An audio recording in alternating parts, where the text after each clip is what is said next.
E aí pessoal, beleza? Tudo bem com vocês? Aqui quem fala é o Zek e hoje é dia do nosso último episódio desta minissérie sobre alguns elementos da cultura grega e da antiguidade que marcaram a arte ocidental até os dias de hoje. Mês passado nós tentamos tratar em vídeo sobre a questão da estética. E eu disse tentar, porque até agora esse conceito ainda não entrou muito bem na minha cabeça. Apesar do título do vídeo ser sobre fórmulas, essas regras de composição em pintura não atuam bem dessa forma, pois nem sempre seguir fórmulas leva a resultados exatos. No entanto, a beleza é desejável, mas alcançá-la numa obra é uma tarefa complicada.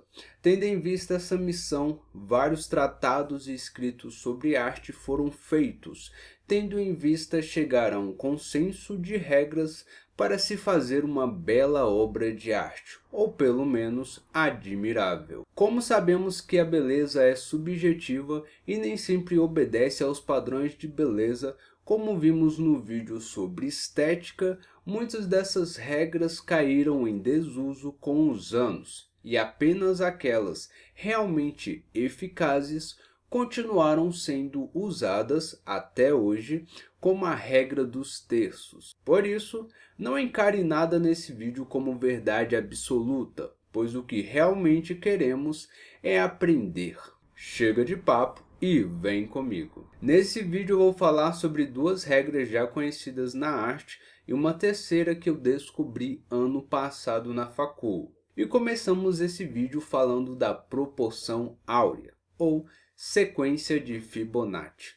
Resumindo, ela vem dessa equação aqui, estudada por filósofos gregos como Platão e matemáticos como Euclides e Fídias. Percebam como uma das figuras que representam A é um pouco maior do que B e a soma das duas é a imagem inteira.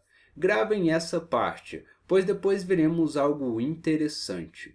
Essa equação é representada pela letra φ e para o matemático grego Fídias retratava a proporção áurea, e isso lá no século V a.C. Um tempinho depois, no século XIII, o italiano Leonardo Fibonacci descobriu uma relação entre a proporção áurea e uma sequência de números geradas pela soma de dois números em uma sequência, que vai do 1 ao infinito.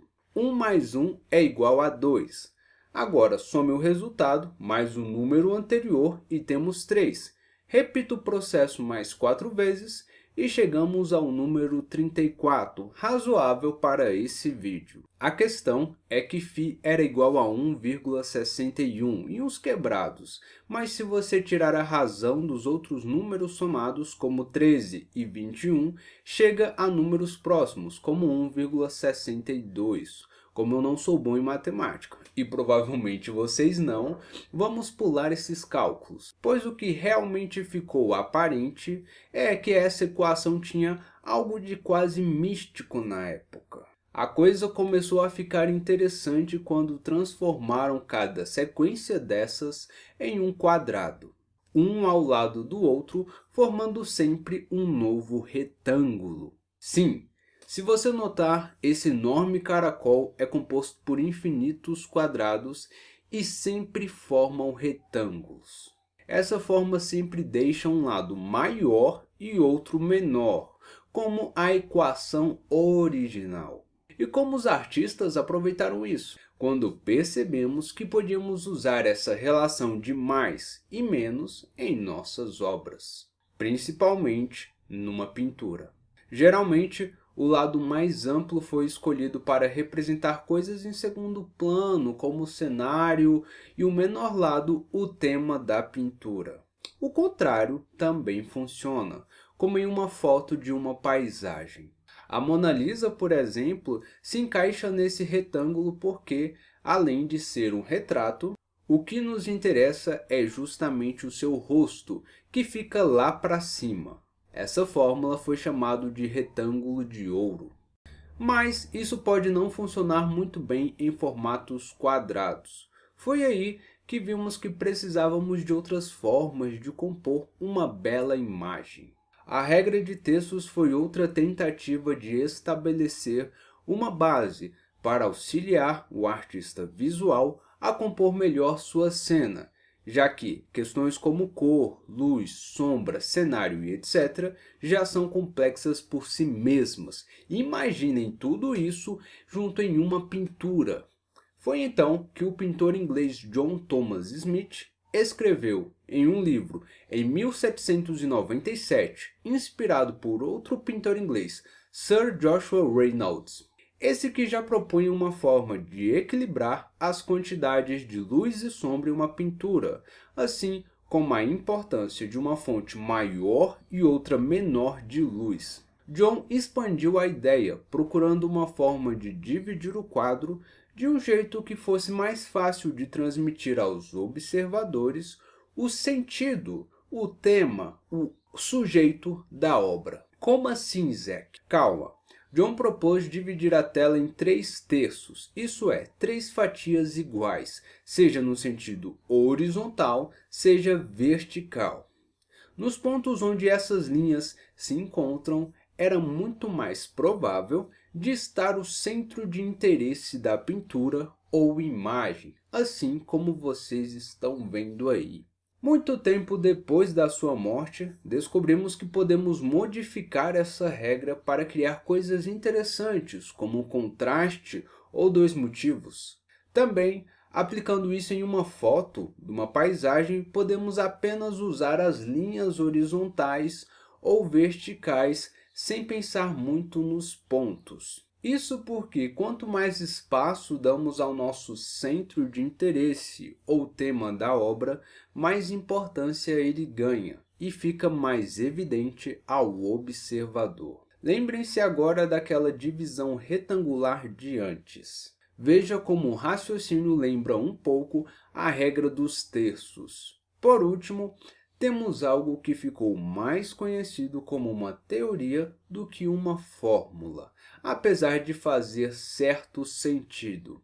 Eu estou falando da linha em forma de serpente, que apareceu na história da arte lá em 1753, num livro chamado Análises da Beleza, escrito pelo pintor inglês William Hogarth. Na sua teoria, objetos, elementos, esculturas, pinturas, em que os personagens demonstravam essa curva parecendo com um S, como lembra a nossa coluna vertebral, demonstravam estar mais vivos e interessantes do que objetos e elementos construídos com linhas retas e duras. O argumento era que geralmente animais, como seres humanos e outros seres vivos, apresentam uma série de curvas. E isso porque os seus músculos e anatomia estão em movimento. Mas quando não há mais vida, ou estamos falando de cenários onde pedras, montanhas e matéria orgânica prevalece, encontramos essas coisas orientadas na vertical ou na oriental como o chão. É claro que é apenas uma teoria passível de refutação, mas eu posso confirmar lembrando a categoria do desenho gestual, de que as curvas transmitem com mais facilidade o movimento natural dos corpos. Já usando a linguagem dos quadrinhos, as linhas retas prevalecem em cenas de ação, nos personagens, dando a sensação de dinamismo. Linhas curvas também são mais presentes no corpo feminino do que no masculino, mas dizer que existe uma ligação direta entre isso e a beleza, ao meu ver, é forçar um pouco a barra. Nesse vídeo, eu procurei trazer 2 regras que ajudaram muitos artistas por séculos a construir uma boa composição em suas pinturas e ainda trouxe uma teoria da arte. Em verdade, existem muito mais elementos e tratados e assim por diante, tanto na arte quanto no design, que ajudam e norteiam a produção de uma peça. Mas esse vídeo ficaria muito longo. Então, o que vocês acham da gente falar mais sobre isso em nossa próxima live, sábado às 18 horas?